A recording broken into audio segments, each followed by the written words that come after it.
Ya, Assalamualaikum warahmatullahi wabarakatuh. Selamat pagi, selamat sore, selamat siang, selamat malam kepada teman-teman pendengar setia dari Dudung Toa. Saya berterima kasih karena masih ingin melanjutkan mendengarkan kisah yang sebelumnya saya sempat ceritakan di episode 1. Untuk episode kali ini akan saya bagi menjadi 2 part. Part pertama dan part kedua. Nah, ini masih menceritakan seperti yang saya janjikan pada episode sebelumnya, yaitu saya akan menceritakan tentang kisah Vivi Granadiv, pria Parubaya yang menjadi pelatih dari tim bola basket dari putrinya. Mungkin kalian sudah penasaran, kita langsung saja bahas ke ceritanya. Bab 1. Vivi Granadiv. Ini benar-benar tak terduga. Maksudnya, ayahku dulu tak pernah bermain bola basket. Ketika Vivi Granadiv memutuskan untuk melatih tim bola basket putrinya, Anjali, dia menetapkan 2 prinsip. Pertama, dia tak bakal teriak. Dia nggak mau teriak. Tim putrinya adalah tim nasional junior basketball, 3 bola basket untuk anak. Tim itu beranggotakan anak-anak berumur 12-an. Dan berdasarkan pengalamannya, anak-anak seumur itu tak suka diteriaki. Dia memutuskan akan berperilaku di lapangan basket sebagaimana di perusahaan perangkat lunaknya. Dia bakal berbicara tenang dan lembut. Dia bakal membujuk anak-anak perempuan itu dengan nalar dan akal sehat. Prinsip kedua lebih penting. Granadiv bingung dengan cara orang Amerika main bola basket. Dia berasal dari Mumbai. Dia tumbuh dengan bermain kriket dan sepak bola. Dia tak bakal lupa pertandingan bola basket pertama yang ditontonnya. Dia pikir permainan itu tak jelas juntrungannya. Tim A menceploskan bola ke keranjang untuk mendapatkan nilai, lalu mundur ke wilayah sendiri. Tim B melempar bola dari pinggir lapangan dan mendribel ke wilayah tim A, tempat tim A menunggu. Lalu prosesnya berbalik. Panjang lapangan basket sesuai peraturan internasional adalah 29 meter. Biasanya satu tim hanya dalam wilayah sepanjang 7 meter. Sementara sisanya dibiarkan. Kadang-kadang tim bola basket bermain full court press, artinya mengadang upaya lawan membawa bola maju. Tapi mereka hanya melakukan itu selama beberapa menit. Seolah ada persekongkolan dalam dunia bola basket mengenai cara permainan bola basket harus dimainkan, pikir Granadiv. Dan persekongkolan itu menyebabkan melebarnya kesenjangan antara tim hebat dan yang lemah. Bagaimanapun, tim bola basket hebat punya pemain-pemain yang jangkung dan bisa mendribel serta menembak dengan baik. Mereka bisa melakukan strategi permainan dengan baik di wilayah lawan.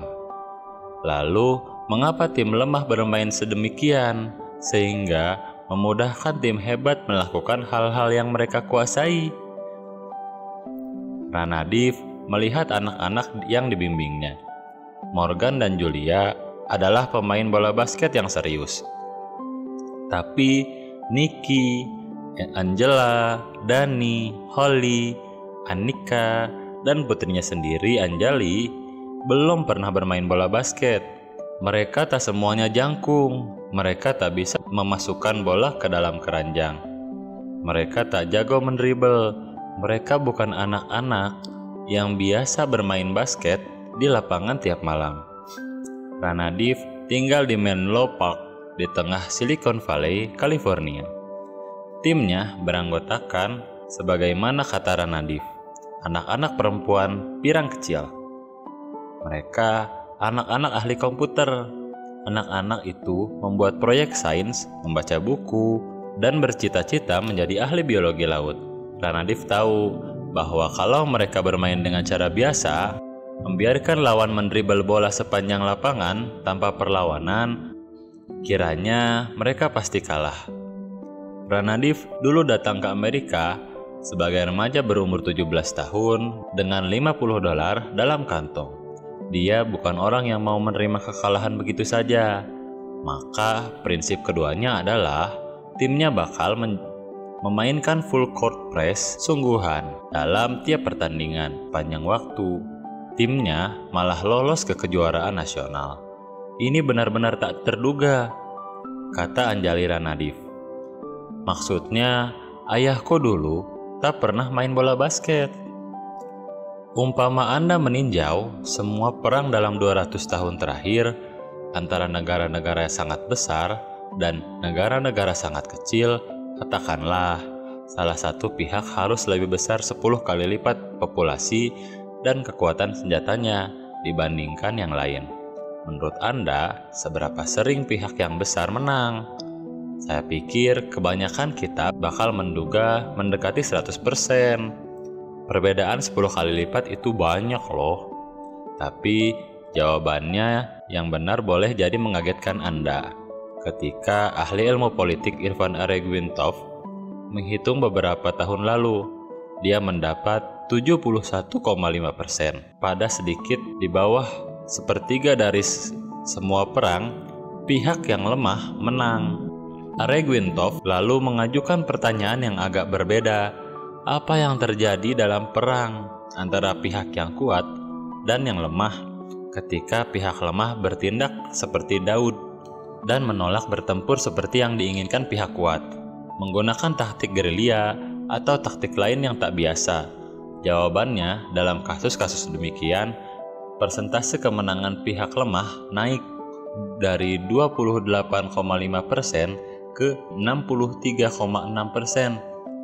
Sebagai gambarannya, populasi Amerika Serikat 10 kali lipat populasi Kanada. Jika kedua negara tersebut berperang dan Kanada memilih menggunakan cara-cara tak biasa, menurut sejarah sebaiknya Anda menjagokan Kanada. Kita menganggap kemenangan si lemah sebagai peristiwa langka. Itulah sebabnya cerita Daud dan Goliat begitu kuat kesannya sejak zaman dulu. Tapi Aregwintov menunjukkan bahwa kenyataannya tidak demikian. Pihak lemah sering menang. Lalu, mengapa kita kaget tiap kali seorang Daud mengalahkan seorang Goliat? Mengapa kita otomatis menganggap bahwa seorang yang lebih kecil atau lebih miskin atau lebih tak ahli pasti punya kelemahan? Salah seorang underdog pemenang di daftar Aregwintov, misalnya Thomas Edward Lawrence, atau lebih dikenal dengan nama Lawrence of Arabia, yang memimpin pemberontakan Arab melawan tentara Turki yang menduduki Arabia jelang akhir Perang Dunia I. Inggris membantu bangsa Arab memberontak dan bertujuan menghancurkan rel kereta yang telah dibangun Turki dari Damaskus ke pedalaman Gurun Hijaz. Tugas itu sangat berat. Turki punya tentara modern yang hebat. Sementara itu, Lawrence memimpin suku-suku Badawi yang susah diatur. Mereka bukan pasukan berpengalaman. Mereka suku pengembara. Sir Reginald Wingate, salah seorang komandan Inggris di daerah sana, menyebut mereka gerombolan tak terlatih. Sebagian besarnya tak pernah menembakkan senapan. Tapi mereka tangguh dan gesit. Prajurit Badawi biasanya hanya membawa sepucuk senapan, 100 peluru, dan 20 kg tepung, sehingga bisa berpergian sampai sejauh 170 km per hari menyeberang gurun. Bahkan pada musim panas, mereka hanya membawa sedikit air minum karena tahu di mana bisa menemukan air di gurun. Kelebihan kami adalah kecepatan dan waktu, bukan kekuatan pukul, tulis Lawrence. Sumber daya kami yang paling banyak tersedia adalah anggota suku, orang-orang yang tak biasa dengan pertempuran formal, dengan keunggulan dalam pergerakan, daya tahan, kecerdasan individual, penguasaan medan, dan keberanian. Jenderal abad ke-18, Maurits VI, berkata bahwa seni perang mengutamakan kaki, bukan tangan. Dan pasukan Lawrence sangat hebat kakinya. Dalam satu operasi pada musim panas 1917, anak buah Lawrence mendinamit 60 titik rel kereta dan memotong kabel telegram di Bouir pada 24 Maret, menyabot satu kereta api dan 25 titik rel kereta di Abu al-Anam pada 25 Maret, mendinamit 15 titik rel kereta dan memotong kabel telegram di Istanbul Antar pada 27 Maret, menyerang garnisium Turki dan menggulingkan kereta api dari rel pada 29 Maret, kembali ke Bouir dan menyabot rel kereta lagi pada 31 Maret, mendinamit 11 titik rel kereta di Heldia pada tanggal 3 April, menyerang rel kereta di daerah Wadi Daiji pada 4 dan 5 April, dan menyerang 2 kali pada 6 April. Pukulan terhebat Lawrence adalah serangan ke kota pelabuhan Aqaba. Turki memperkirakan akan ada serangan dari kapal-kapal Inggris yang berpatroli di perairan Teluk Aqaba di barat. Lawrence memutuskan untuk menyerang dari timur, mendatangi kota itu dari gurun yang tak dijaga. Untuk melakukan itu, dia membawa orang-orang yang bergerak memutar melalui jalur berbahaya, keluar dari Hijaz ke utara gurun Suriah, lalu membelok ke arah Aqaba. Pergerakan itu dilakukan di tengah-tengah musim panas, melalui daerah paling gersang di Timur Tengah. Dan Lawrence juga masih sempat mengarahkan pasukannya ke pinggir kota Damaskus untuk mengecoh Turki. Tahun ini, lembah penuh dengan ular beludak, kobra, dan ular hitam, tulis Lawrence dalam Seven Pillars of Wisdom mengenai satu tahap dalam pergerakannya. Kami tak dapat mengambil air sesudah gelap karena banyak ular yang berenang di kolam atau bergerombol di pinggir kolam. 2 kali ular beludak datang di tempat kami, duduk dan berdebat sambil minum kopi. 3 orang anak buah kami mati digigit ular. 4 orang sembuh sesudah menderita rasa takut dan sakit karena pembekakan di anggota tubuh yang digigit. Perawatan khas suku Howeitat adalah mengikat bagian yang digigit dengan plester dari kulit ular, lalu membacakan Quran untuk si korban gigitan sampai dia meninggal. Ketika akhirnya tiba di Aqaba, pasukan Lawrence yang beranggotakan beberapa ratus orang membunuh dan menangkap 1.200 orang Turki dan hanya kehilangan 2 orang. Turki tak mengira musuhnya cukup gila untuk datang dari gurun. Sir Raglan Wingate menyebut anak buah Lawrence gerombolan tak terlatih. Dia memandang Turki lebih unggul, tapi terlihatkah betapa aneh pendapat itu? Punya banyak prajurit, senjata, dan sumber daya seperti Turki memang keunggulan, tapi keadaan itu juga membuat susah bergerak dan memaksa posisi defensif.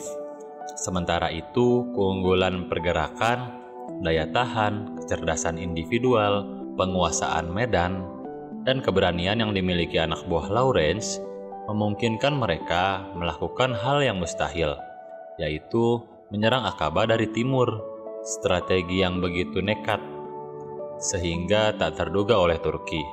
Ada sejumlah keunggulan yang berkaitan dengan sumber daya materi dan ada juga yang berkaitan dengan ketiadaan sumber daya materi. Alasan underdog sering menang adalah karena keunggulan jenis kedua kadang sama besarnya dengan keunggulan jenis pertama. Lawrence of Arabia mengerti itu. Begitu juga Vive Granadiv dan anggota timnya. Entah apa alasannya, itu pelajaran yang sukar sekali kita terima. Saya pikir kita punya definisi keunggulan yang sangat kaku dan terbatas. Kita pikir ada hal-hal yang berguna, padahal sebenarnya tak berguna. Dan kita pikir ada hal-hal yang tak berguna, padahal sebenarnya berguna. Bagian 1, David dan Goliat adalah upaya menjajaki konsekuensi kekeliruan itu. Ketika kita melihat sang raksasa mengapa kita otomatis menganggap dia akan memenangi pertempuran? Dan apa yang diperlukan untuk menjadi orang yang tak menerima begitu saja tatanan konvensional? Seperti Daud atau Lawrence of Arabia atau Vivek Ranadiv dan tim bola basket gadis Silicon Valley-nya. Tim bola basket Vivek Ranadiv bermain di divisi kelas 7 dan 8 National Junior Basketball, mewakili Redwood City. Mereka berlatih di Paces Place, Sasana di Kota Tenggara, San Carlos. Karena Ranadiv tak pernah bermain bola basket, dia merekrut beberapa ahli untuk membantu. Yang pertama ialah Roger Craig, mantan atlet profesional yang bekerja di perusahaan perangkat lunak Ranadiv. Sesudah Craig mulai bekerja, dia mengajak putrinya Rometra yang bermain bola basket di universitas. Rometra biasa ditugasi menjadi penjaga pemain terbaik lawan agar tak leluasa. Anak-anak perempuan anggota tim menyukai Rometra. Dia seperti kakak perempuan sendiri, kata Anjali Ranadiv. Asik sekali kalau ada dia. Strategi Redwood City berpusat di 2 batas waktu yang harus dipatuhi semua tim bola basket untuk menggerakkan bola. Yang pertama adalah batas waktu untuk lemparan ke dalam. Sesudah satu tim mendapat angka, seorang pemain dari tim lawan membawa bola keluar batas lapangan dan dalam 5 detik harus mengopernya ke rekan setim di dalam lapangan. Jika batas waktu terlewat, bola menjadi hak tim lawan. Biasanya itu tak jadi masalah karena tim tidak mengganggu lemparan ke dalam. Mereka lari mundur ke wilayah sendiri. Redwood City tak melakukan itu. Tiap pemain membayangi pemain lawan. Kalau tim bola basket bermain menekan, pemain bertahan bermain di belakang pemain penyerang yang dijaganya untuk menghalangi si penyerang. Sesudah si penyerang menerima bola, lalu pemain Redwood City melakukan strategi yang lebih agresif dan beresiko tinggi. Mereka menempatkan diri di depan lawan agar lawan tak bisa menerima lemparan ke dalam. Dan mereka tak menjaga pemain yang melempar ke dalam. Buat apa? Ranadiv menggunakan satu orang yang tersisa sebagai pemain lepas yang dapat menjadi penjaga kedua untuk pemain terbaik tim lawan. Pikirkanlah football, kata Ranadiv.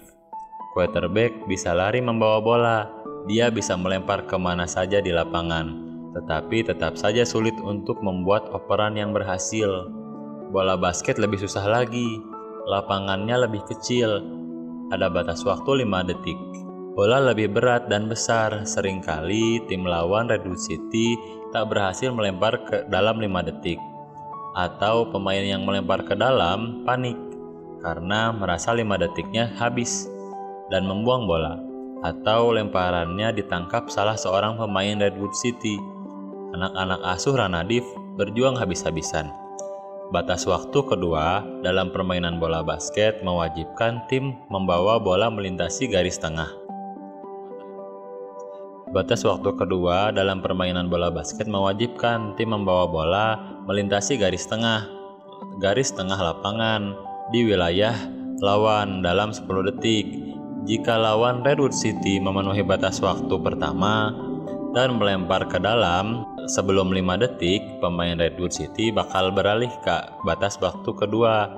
Mereka bakal mendekati pemain lawan yang menerima lemparan dan menjebak dia. Anjali ditugasi menjebak.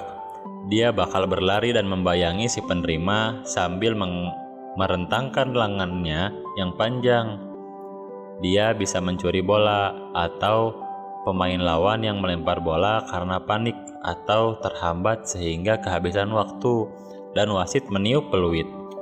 Waktu kami pertama kali main, tak ada yang tahu cara main bertahan atau apapun, kata Anjali. Jadi ayah bilang, sepanjang pertandingan tugasmu menjaga orang dan pastikan dia tidak pernah dapat bola lemparan ke dalam. Bisa mencuri bola itu asyik rasanya. Kami bakal menekan dan mencuri bola. Lalu lakukan itu lagi. Lawan jadi gugup. Ada tim-tim yang lebih jago daripada kami yang sudah main bola basket sejak lama, tapi bisa kami kalahkan. Pemain Redwood City bakal unggul lebih dulu. 4-0, 6-0, 8-0, 12-0. Pernah mereka unggul lebih dulu 25-0 karena mereka biasanya berhasil membawa bola ke keranjang lawan. Mereka jarang mencoba menembak jarak jauh yang butuh keahlian dan latihan. Mereka menembak dengan layup. Di salah satu pertandingan, ketika Redwood City kalah pada tahun itu, hanya 4 pemain yang hadir. Mereka tetap bermain menekan. Mengapa tidak? Mereka hanya kalah 3 poin. Pertahanan semacam itu bisa menutup kelemahan kami, kata Rometra Craig. Kami bisa menutupi kenyataan bahwa kami tak punya pemain penembak jarak jauh yang bagus. Biar saja kami kalah jangkung. Kalau kami bermain bertahan dengan keras, kami bisa mencuri bola dan mendapatkan layup gampang. Saya berbicara jujur dengan anak-anak. Saya bilang, kita bukan tim paling hebat, tapi mereka mengerti tugas masing-masing. Seorang anak perempuan umur 12 tahun pun rela maju perang untuk Rometra. Mereka luar biasa, kata Rometra. Lawrence menyerang Turki di titik lemah, di pos-pos kereta api terjauh dan terpencil. Bukan di tempat-tempat yang kuat. Redwood City menyerang lemparan-lemparan ke dalam. Titik ketika tim hebat sama rentannya dengan tim lemah. Daud menolak menghadapi Goliat dalam jarak dekat karena dia pasti kalah. Dia menjaga jarak, menggunakan seluruh lembah sebagai medan tempur. Para pemain Redwood City memakai trik yang sama. Mereka bertahan di seluruh bagian lapangan bola basket. Full court press mengutamakan kaki bukan tangan. Keahlian digantikan dengan usaha. Taktik semacam itu adalah permainan bola basket bagi mereka, seperti anak buah Lawrence. Tak biasa dengan pertempuran formal, dengan keunggulan pergerakan dan daya tahan, kecerdasan individual dan keberanian. Seperti anak buah Lawrence, tak biasa dengan pertempuran formal, dengan keunggulan dalam pergerakan, daya tahan, kecerdasan individual, dan keberanian. Strategi semacam itu melelahkan, kata Roger Craig. Dia dan Ranadiv sedang duduk dalam ruangan konversi di perusahaan perangkat lunak Ranadiv. Membayangkan musim impian mereka, Ranadiv ada di depan papan tulis putih, menggambarkan permainan menekan Redwood City. Craig duduk di depan meja. "Anak-anakku harus lebih fit daripada yang lain," kata Ranadiv. "Dia suruh mereka lari," kata Craig, menimpali sambil mengangguk. "Kami mengikuti strategi sepak bola untuk latihan," Ranadiv melanjutkan. "Saya bakal bikin mereka lari terus. Saya tak bisa mengajarkan teknik dalam waktu singkat. Jadi, yang kami lakukan adalah memastikan mereka fit dan punya pemahaman dasar atas permainan. Itulah sebabnya sikap sangat penting, karena pemain akan lelah." Ranadiv mengatakan lelah dengan nada merestui. Ayahnya seorang pilot pernah dipenjara oleh pemerintah India karena tak henti-hentinya mempertanyakan keamanan pesawat di negara itu. Ranadiv masuk MIT sesudah menonton film dokumenter tentang universitas itu dan memutuskan bahwa dia ingin belajar di sana. Itu terjadi pada tahun 1970-an. Ketika mahasiswa India yang mau belajar ke luar negeri harus minta izin kepada pemerintah untuk membawa keluar mata uang asing. Dan Ranadiv menginap di luar kantor gubernur Reserve Bank of India sampai mendapat uang. Ranadiv bertubuh langsing dan bertulang kecil. Dengan cara berjalan yang tenang, pembawaan sulit diganggu. Tapi itu jangan dianggap sebagai pertanda sikap tak acuh. Keluarga Ranadiv sangat gigih. Dia menoleh ke Craig. "Apa sorakan kita?" Kedua laki-laki itu berpikir sebentar, lalu berseru girang, berbarengan, 1, 2, 3, attitude. Seluruh filosofi Redwood City didasarkan pada kesediaan untuk mencoba lebih keras daripada semua orang lain. Pernah beberapa anak baru bergabung dengan tim, kata Ranadif. Jadi pada latihan pertama saya bilang ke mereka, coba lihat, ini yang akan kita lakukan. Dan saya tunjukkan kepada mereka. Saya bilang, intinya sikap. Dan ada satu anak baru yang saya khawatirkan tak mengerti soal sikap itu. Lalu kami bersorak dan dia bilang, bukan 1, 2, 3 attitude, tapi 1, 2, 3 attitude. Ha! Lalu Ranadif dan Craig tertawa terbahak-bahak. Oke, cukup panjang untuk part pertama ini dari episode kedua. Selanjutnya akan saya buatkan episode selanjutnya, part 2 ya, episode 2 part 2. Untuk teman-teman pasti kalian semua penasaran. Jangan lupa berlangganan. Untuk yang di Noise atau di Spotify boleh juga berlangganan ya. Minta tolong tinggalkan jejak supaya saya tahu kalau misalkan kalian sedang mendengarkan. Untuk yang di YouTube jangan lupa like dan subscribe ya, supaya nanti bisa mendapatkan informasi terbaru mengenai konten-konten atau episode-episode baru yang saya upload ya. Jangan sampai ketinggalan. Terima kasih semuanya saya ucapkan sekali lagi. Wassalamualaikum warahmatullahi wabarakatuh.